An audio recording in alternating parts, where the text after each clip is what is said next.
บัดส่งกรุ๊ปหนึ่งจุดสู้ตลอดปกไม้บางปอนได้นิยมตามด้านเทศนาในช่องดอนบอสโกจิติเมตรัยส้มจดบุตร subscribe หนึ่งจดสัญญากันดังดำใบตัวบานเนอฮาวราซาจิเรียงรอดไงสำหรับไงในพองได้ช่องบ้านหนึ่งทัวการจุดชื่อเนอฮาวราซาประจำไงซอกตีมาภัยปีคายกงแพะชนำปีป้อนดอกประมวลแต่มุนหนึ่งทัวการจุดชื่อเนอดวงจิตใจใส่ระบบปกไม้บองปนแตงดอกปีชนำนู้ช่องบ้านหนึ่งทัวการจุดชื่อเนอกระบวนตุตีมวยจำนวนโดยต่อเตอสำหรับเป้เวลีได้ปกไม้บองปนเต้าใจหนำเนอเนอทั้งไงซอกตีมาภัยปีขายกงแพะชนำปีป้อนดอกประมวลเนเวลีไปปรักจับปีมองประมวยโซนโซนดอมองประใบมาภัยบูนตีคือจีเปเวลีเลียบสการะจอมปูเปเป็นปนลือจับปีมองประใบมาภัยบูนตีดอมองดอบสายซับประใบนตีคือจีเปเวลีกรุธนะจอมปูเปทั้งไงตรองจับปีมองดอบสายซับประใบนตีดอมองมวยดอกปีนตีคือจีเปเวลีธรรมดาจอมปูเปรเซียลจับปีมองมวยดอกปีนตีดอมองใบสามซับประมวยนตีคือจีเปเวลีเสรยจอมปูเปลงี้จับปีมองใบสามซับประมวยนตีดอมองประมวยโซนคือจีเปเวลีตกเศร้าจังหายจมปูปกไม้บางปนได้ช่องบ้านเนอเลียบสการะสำหรับไงศกนี้เต้าแต่เฟอร์ดำหนาเนอจนล้อปีมองประมวยโซนดอมองประใบมาภัยบูนตีนี้คือจีเปเวลีละอบอมพอดดำใบตัวบานเนอเลียบสการะจมปูกาจะวิบชื่อเนอเปเวลีเดปกไม้บองปนเต้าใจหนำหนาเนอเป็นนี้คือเต้าบานเหมือนจอบช่วงบ้านหนึ่งทัวกาจุดชื่อเนอฮาราซาประจำทั้งไงเต้าหนึ่งทั้งไงซอกตีมาภัยปีขายกลมเพะชนำปีป้อนดอกประมวลปกไม้บองปนได้การนักนงชนำจีนโบเกนี้คือเต้าจมวยเนิงชนำจุดป้องเตียวดาเพราะที่ตักเรียใส่สำหรับทั้งไงนี้คือสระจ๋อเนื้อทั้งไงนี้บาลกเนี่ยมีบ่มเป็นกิจการเงียบไว้มวยคือมันอาจเฟื่อประหารหรือเทอเตียงมันบานสไฟโรคพี่บริจมรานบานเลยบ่าวผมดูเตะดำนาชีวระบอลงเนี่ยหนึ่งชั่วพอลงบ้าเนื้อเกลียขังมกนามวยเจี๊ยจีผมแขนการุณเนื้อขนมระวงกรมกุศลเมียนพีบสกดมหนึ่งกำปองแต่สระสายจีประเปยจมพวกกาประกอบระบอรกซีจุนโดชงายเอาประหยัดบันเตกพรัวสมโบกรมมนุษย์บอกประจานไอ้กาจุนเจ็ดก้าวรบจมโนลชั่วพอลมบะบันติเฮยเนี่ยคล้ารบบังกรบชนังบายซึ่งตายเหมือนกรบพองรีไอ้ปัญหากู้กรองประเดประปนหรือก็กู้สไนเปอร์ใสเมียนพีบสระสายเปรียบโดยไตรขนมตักนีระเดอไข่หัวซาจังนี้คือจะดวงจิตใจใสระบบปกไม้บางปอนได้การนกขนมฉนำจุดช่วงบ้านหนึ่งทัวกาจะเปรียบจูนเนื้อฉนำจีบรรทอติดคือเต้าจมวยเนื้อปกไม้บางปอนได้การฉนำเฉลยเรือใสสำหรับไงศกตีมาภัยปีขายกลมเพะฉนำปีปอนดอกประมวลปกไม้บางปอนได้การฉนำเฉลยป้งมนุษย์เพราะเทียดได้เรือใสสำหรับไงนี้คือขบวนตระได้เนื้อทั้งไงนี้ดูระใสระบอลกเนี่ยเนื้อแต่ละอประสาดดาเต้มาละหายตัวทั่วไว้เคยถ่าเชื่อนเลื่อนหนึ่งหอยพอลหมกเว้งกรอนเกาะดาวเผลอชัดของได้เนื้อไข่นี้บตัวใบทัดเนื้อดำนาวชีวิตระเดบระดบโดยซาแต่ดูระใสสระจอกกับปิดเหม็นป้นแต่เนื้อทั้งไงนี้ได้บอลกเนี่ยคัดคอมปูปีกิจการงินนูเคยถ่าใต้แต่ดำเนินการต่อมกจินเอกสำหรับเนี่ยประกอบระบอรกซีจุนโดเนยทั้งไงนี่วิ่งตัวหลกเนี่ยช่วยตีจุดง่ายมันท้าเพลาโกกหรือกับเพลาตึกได้ใต้บ่าฮอตพลายกาหมกวิ่งครอนจิตตีเกาะดาวผ่องได้รีไอสมปอนสนายหากลมล็อกกระมมกลมจ้องเมียนจัดเร ព្រោះតែឃើញអ្នកថ្មីព្រោះអាចនាំនៅរឿងសោកានៅពេលក្រោយជាក់ជាពុំខាន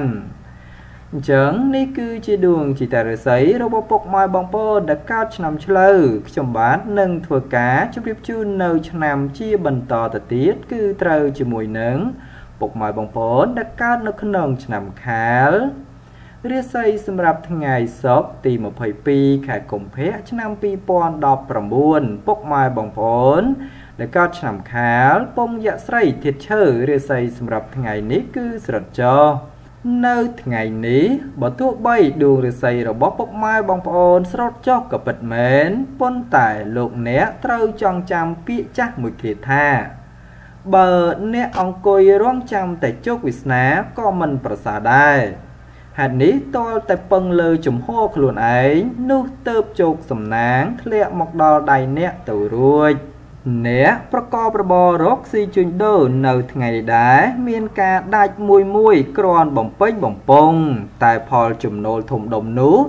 មិនងាយរកនឹងជួបផលលំបាកបំផុតរីឯបញ្ហាសម្ព័ន្ធស្នេហាកំឡោះក្រមុំលោកអ្នកមិនគប្បីបង្កចំនួនបង្កើតជារឿងប្រច័យប្រច័ណ្ឌកើតឡើងប្រយ័ត្នអត់ការងារធ្វើសោះនាំរឿងរ៉ាវឈានដល់ការបែកបាក់អញ្ចឹងនេះគឺជាដួងจิตរាសីរបស់ពុកម៉ែបងប្អូនដែលកើតនៅក្នុងឆ្នាំខាលខ្ញុំបាននឹងធ្វើការជម្រាបជូននៅឆ្នាំជាបន្តទៅទៀតគឺត្រូវជាមួយនឹងពុកម៉ែបងប្អូនដែលកើតនៅក្នុងឆ្នាំថោះរាសីសម្រាប់ថ្ងៃសុក្រទី22ខែកុម្ភៈឆ្នាំ2019ពុកម៉ែបងប្អូនដែលកើតឆ្នាំថោះពងមនុស្សស្រីធាតុឈើរាសីសម្រាប់ថ្ងៃនេះគឺខ្ពស់ត្រដែតនៅថ្ងៃនេះលោកអ្នកធ្វើអ្វីតោងតែងឲ្យមានការចម្រើនលូតលាស់ទៅមុខនិងហុចផលល្អៗមកវិញជានិច្ចចំពោះអ្នកប្រកបរបររកស៊ីជួញដូរប្រាក់កាសដែលធ្លាប់តែបោលហួសឬក៏ហោះរំលងពេលនេះអាចឈោងចាប់បានខ្លះមកវិញហើយក្រៅពីនេះបើលោកអ្នកធ្វើដំណើរកំសាន្តគឺមានតែក្រុមមនុស្សស្វាគមន៍រស់រាយរាក់ទាក់ជានិច្ចរីឯបញ្ហាសេចក្តីស្នេហាកំឡោះក្រមុំមានការរីកលូតលាស់ទៅមុខនិងកំពុងតែបើកទំព័រថ្មីសម្រាប់អ្នកហើយអញ្ចឹងនេះគឺជាដួងจิตរាសីរបស់ពុកម៉ែបងប្អូនដែលកើតនៅក្នុងឆ្នាំថោះខ្ញុំបាននឹងធ្វើការជម្រាបជូននៅឆ្នាំជាបន្តទៅទៀតគឺត្រូវជាមួយនឹងពុកម៉ែបងប្អូនដែលកើតឆ្នាំរោងរាសីសម្រាប់ថ្ងៃសុក្រទី22ខែកុម្ភៈឆ្នាំ2019ពុកម៉ែបងប្អូនដែលកើតឆ្នាំរោងពងទេវតាប្រុសធាតុមាសរាសីសម្រាប់ថ្ងៃនេះគឺស្រិតចុះនៅថ្ងៃនេះក្នុងហោប៉ៅគឺប្រកាសជួបបញ្ហាលំបាកនិងមានការគិតបញ្ហាអ្វីក៏តែងតែជួបការរាំងស្ទះផ្លូវចិត្តច្រើនទៀតផងអ្នកប្រកបរបររកស៊ីជួញដូរមានការខ្សត់ខ្សោយក្នុងការរកចំណូលហើយការជួញទីចិត្តឆ្ងាយទៀតសោតងាយមានចំនួនថែមទៀតដូច្នេះបើគួរយកភាពខន្តីដាក់ក្នុងខ្លួនឲ្យបានច្រើនទៅប្រសើររីឯបញ្ហាសេចក្តីស្នេហាកំឡោះក្រមុំកុំចង់ទុំមុនស្រគៀលប្រយ័ត្នកើតរឿងធំគ្មាននរណាជួយកើតអញ្ចឹងនេះគឺជាដួងจิตរាសីរបស់ពុកម៉ែបងប្អូនដែលកើតឆ្នាំរោងខ្ញុំបាទនឹងធ្វើការជម្រាបជូននៅឆ្នាំជាបន្តទៅទៀតគឺត្រូវជាមួយនឹងពុកម៉ែបងប្អូនដែលកើតឆ្នាំម្សាញ់រាសីសម្រាប់ថ្ងៃសុក្រទី22ខែកុម្ភៈឆ្នាំ2019ពុកម៉ែបងប្អូនដែលកើតឆ្នាំម្សាញ់ពងមនុស្សប្រុសទៀតភ្លើងរាសីសម្រាប់ថ្ងៃនេះគឺខ្ពស់ត្រដែតនៅថ្ងៃនេះដួងរាសីរបស់លោកអ្នកនៅតែខ្ពស់ដដែលទេដូច្នេះផ្ដល់ផលល្អសម្រាប់ការសម្រេចចិត្តរឿងប្រាក់កាសនិងរឿងការបណ្ដាក់ទុនអ្វីមួយផងដែរសម្រាប់អ្នកប្រកបរបររកស៊ីជួញដូរកំពុងតែមានភាពកាក់កបគួរសមហើយជាឱកាសល្អក្នុងការផ្លាស់ប្ដូរមុខរបរឬបើកធ្វើចំនួនតូចធំល្អបំផុតការធ្វើដំណើរបើចិត្តឆ្ងាយជួបសេចក្តីសុខស្ទេងសានដោយសពមួយដងរីឯបញ្ហាសម្ព័ន្ធស្នេហាកំឡោះក្រមុំមានការលូតលាស់ទៅមុខនិងកំពុងតែផ្អែមល្ហែមល្អជាប្រពៃ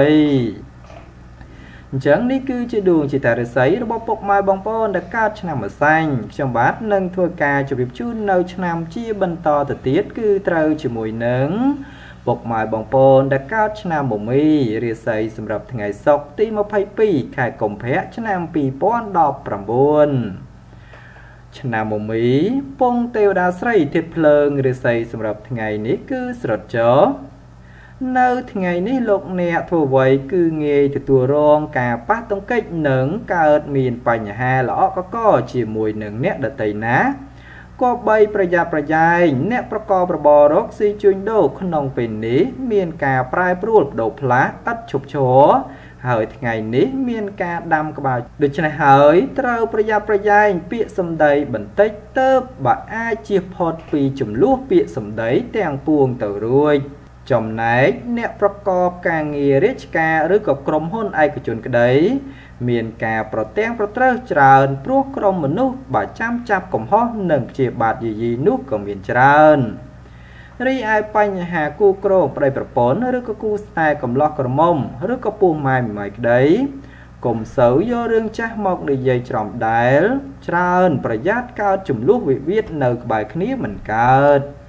អញ្ចឹងនេះគឺជាដួងជតារាសីរបស់ពុកម៉ែបងប្អូនដែលកើតនៅក្នុងឆ្នាំមមីខ្ញុំបាទនឹងធ្វើការជម្រាបជូននៅឆ្នាំជាបន្តទៅទៀតគឺត្រូវជាមួយនឹងពុកម៉ែបងប្អូនដែលកើតនៅក្នុងឆ្នាំមមែរាសីសម្រាប់ថ្ងៃសុក្រទី22ខែកុម្ភៈឆ្នាំ2019ពុកម៉ែបងប្អូនដែលកើតឆ្នាំមមែពងទេវតាស្រីធាតុមាសរាសីសម្រាប់ថ្ងៃនេះគឺខ្ពស់ត្រដែតនៅថ្ងៃនេះដួងរាសីរបស់លោកអ្នកនៅតែខ្ពស់ដដែលទេដូច្នេះផ្ដល់ផលល្អសម្រាប់ការសម្រេចចិត្តរឿងប្រកាសនិងរឿងការបណ្ដាក់ទុនអ្វីមួយផងដែរសម្រាប់អ្នកប្រកបរបររកស៊ីជួញដូរកំពុងតែមានភាពកាក់កបគួរសមហើយជាឱកាសល្អក្នុងការផ្លាស់ប្ដូរមុខរបរឬបើកធ្វើចំនួនតូចធំល្អបំផុតការធ្វើដំណើរឆ្ងាយចិត្តជួបសេចក្តីសុខសេនសានដោយសពមួយដងរីឯបញ្ហាសម្ព័ន្ធស្នេហាកំឡោះក្រមុំមានការលូតលាស់ទៅមុខនិងកំពុងតែផ្អែមល្ហែមល្អជាប្រពៃអញ្ចឹងនេះគឺជាដួងជតារាសីរបស់ពុកម៉ែបងប្អូនដែលកើតឆ្នាំមមែខ្ញុំបាទនឹងធ្វើការជម្រាបជូននៅឆ្នាំជាបន្តទៅទៀតគឺត្រូវជាមួយនឹងឆ្នាំវករាសីសម្រាប់ថ្ងៃសុក្រទី22ខែកុម្ភៈឆ្នាំ2019ពុកម៉ែបងប្អូនដែលកើតឆ្នាំវកពងបាយៈប្រោះធាតុដែករាសីសម្រាប់ថ្ងៃនេះគឺខ្ពស់ត្រដែតនៅថ្ងៃនេះដួងរាសីរបស់លោកអ្នកនៅតែល្អប្រសើរដដែលទេម្ល៉េះហើយទោះធ្វើអ្វីឃើញថាជឿនលឿននឹងហុចផលមកវិញគ្រាន់ក៏ក្តៅផ្លូវចិត្តផងដែរនៅខែនេះបើទោះបីស្ថិតនៅដំណើរជីវិតរដេបរដប់ដោយសារតែដួងរាសីស្រុតចុះក៏ពិតមែនប៉ុន្តែនៅថ្ងៃនេះដែរបើលោកអ្នកខិតខំពុះពៀកិច្ចការងារនោះឃើញថាតែងតែដំណើរការទៅមុខជានិច្ចសម្រាប់អ្នកប្រកបរបររកស៊ីជួញដូរនៅថ្ងៃនេះវិញទោះលោកអ្នកជួញទីចិត្តឆ្ងាយមិនថាផ្លូវគោកឬក៏ផ្លូវទឹកក្តីតែងតែហុចផ្លែផ្កាមកវិញគ្រាន់ជាទីកក់ក្ដៅផងដែររីឯសម្ព័ន្ធស្នេហាប្រុសស្រីកុំចង់មានចិត្តរេព្រោះតែឃើញអ្នកថ្មីព្រោះអាចនាំមកនៅរឿងសោកការនៅពេលក្រោយវិញជាក់ជាពុំខានអញ្ចឹងនេះគឺជាដួងជតារាសីរបស់ពុកម៉ែបងប្អូនដែលកើតឆ្នាំវកខ្ញុំបាទនឹងធ្វើការជម្រាបជូននៅឆ្នាំជាបន្តទៅទៀតគឺត្រូវជាមួយនឹងឆ្នាំរការាសីសម្រាប់ថ្ងៃសុក្រទី22ខែកុម្ភៈឆ្នាំ2019ពុកម៉ែបងប្អូនដែលកើតឆ្នាំរកាពងយៈប្រោះធាតុដែករាសីសម្រាប់ថ្ងៃនេះគឺស្រុតចនៅថ្ងៃនេះលោកអ្នកធ្វើអ្វីមិនត្រូវយករឿងសំខាន់ធ្វើច្រើនពេកឡើយពីព្រោះថាផលប៉ះពាល់នៅពេលក្រោយនោះឃើញថាមានច្រើនចំពោះមុខផងដែរសម្រាប់អ្នកប្រកបរបររកស៊ីជួញដូរវិញមានការរីកលូតលាស់ទៅមុខគួរសមតែយ៉ាងណាលោកអ្នកក៏បីមានការប្រយ័ត្នប្រយែងចំពោះការឲ្យអតិថិជនជំពាក់ប្រកាសបន្តិចព្រោះងាយត្រូវគេបោកប្រាស់ណាស់ផងដែរការធ្វើដំណើរឆ្ងាយចិត្តជួបនៅបញ្ហាប្រទាំងប្រទើនឹងរឿងរ៉ាវច្រើនរីឯបញ្ហាសេចក្តីស្នេហាកំឡោះក្រមុំមានការងាយទាំងផ្អែមល្ហែមនិងចំនួនវិវាទអញ្ចឹងនេះគឺជាដួងជតារាសីរបស់ពុកម៉ែបងប្អូនដែលកើតនៅក្នុងឆ្នាំរកាខ្ញុំបាននឹងធ្វើការជម្រាបជូននៅឆ្នាំជាបន្តទៅទៀតគឺត្រូវជាមួយនឹងពុកម៉ែបងប្អូនដែលកើតនៅក្នុងឆ្នាំច រិស័យសម្រាប់ថ្ងៃសុក្រទី22ខែកុម្ភៈឆ្នាំ2019ពុកម៉ែបងប្អូនដែលកើតឆ្នាំចពងបាទយៈស្រីធាតុដីរិស័យសម្រាប់ថ្ងៃនេះល្អជាមធ្យមនៅថ្ងៃនេះដំណើរជីវិតស្ត្រីល្អប្រសើរប្រពៃណាស់ហើយធ្វើអ្វីឃើញថាជឿនលឿននឹងមានភាពសុខដុមគួរសមការរស់នៅលោកអ្នកក៏បីមានការបើកចិត្តឲ្យទូលាយហើយមិនត្រូវយកបញ្ហាអ្នកដតីទុកខ្លួនច្រើនឡើយនាំតែកើតរឿងសៅហ្មងតែប៉ុណ្ណោះសម្រាប់អ្នកប្រកបរបររកស៊ីជួញដូរជួបលើផលលំបាកច្រើនព្រោះផលចំណូលរកបានដោយភាពតានតឹងនិងភាគច្រើនលៀបហេងធំច្រើនតែបលហួសជានិច្ចរីឯបញ្ហាសេចក្តីស្នេហាកំឡោះក្រមុំបើមានបញ្ហាអ្វីបើលោកអ្នកមិនចេះដោះស្រាយទេ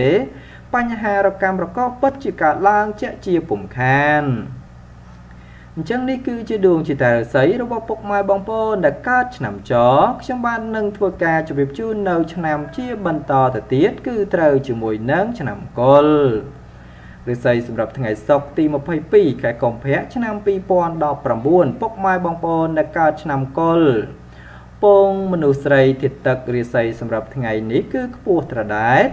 នៅថ្ងៃនេះដួងរិស័យរបស់លោកអ្នកនៅតែល្អប្រសើរដដែលទេម្ល៉េះហើយទោះធ្វើអ្វីឃើញថាជឿនលឿននឹងហុចផលមកវិញគ្រាន់កក់ក្ដៅផ្លូវចិត្តផងដែរនៅខែនេះបើទោះបីស្ថិតនៅដំណើរជីវិតរដេបរដប់ដោយសារតែដួងរិស័យស្រត់ចុះក៏ពិតមែនប៉ុន្តែនៅថ្ងៃនេះដែរបើលោកអ្នកខិតខំពុះពៀកិច្ចការងារនោះឃើញថាតែងតែដំណើរការទៅមុខជានិច្ចសម្រាប់អ្នកប្រកបរបររកស៊ីជួញដូរនៅថ្ងៃនេះវិញទោះលោកអ្នកជួញទីជិតឆ្ងាយមិនថាផ្លូវគោកឬក៏ផ្លូវទឹកក្តីតែងតែហុចផ្លែផ្កាមកវិញគ្រាន់ជាទីកក់ក្ដៅរីឯបញ្ហាសម្ព័ន្ធស្នេហាប្រុសស្រីកុំចង់មានចិត្តរេព្រោះតែឃើញអ្នកថ្មីព្រោះអាចនាំនៅរឿងសោកការនៅពេលក្រោយវិញជាជាពុំខានចំពោះការជម្រាបជូននៅហោរាសាស្ត្រប្រចាំថ្ងៃត្រូវនៅថ្ងៃសុក្រទី22ខែកុម្ភៈឆ្នាំ2019នៅពេលនេះដែរគឺត្រូវបានបញ្ចប់សង្ឃឹមថាពុកម៉ែបងប្អូនបាទដែលគាំទ្ររូបខ្ញុំបាទសូមជួយចុចប៊ូតុង Subscribe និងជួយចុចប៊ូតុង Like និង Share ដើម្បីទទួលបាននៅហោរាសាស្ត្រជារៀងរាល់ថ្ងៃថ្មីបន្ថែមទៀតព័ត៌មានទាក់ទងជាមួយនឹងសុខភាពនិងសម្រស់ក្បួនទស្សន៍ទីដែលខ្ញុំបាទនឹងធ្វើការស្វែងរកយកមកចែកជូនដល់ពុកម៉ែបងប្អូនបាទបន្ថែមទៀតផងដែរពីខ្ញុំដុនបូស្កូសូមអរគុណនិងសូមជម្រាបលាយើងនឹងវិលមកជួបគ្នានៅឱកាសក្រោយៗទៀតបាទសូមអរគុណ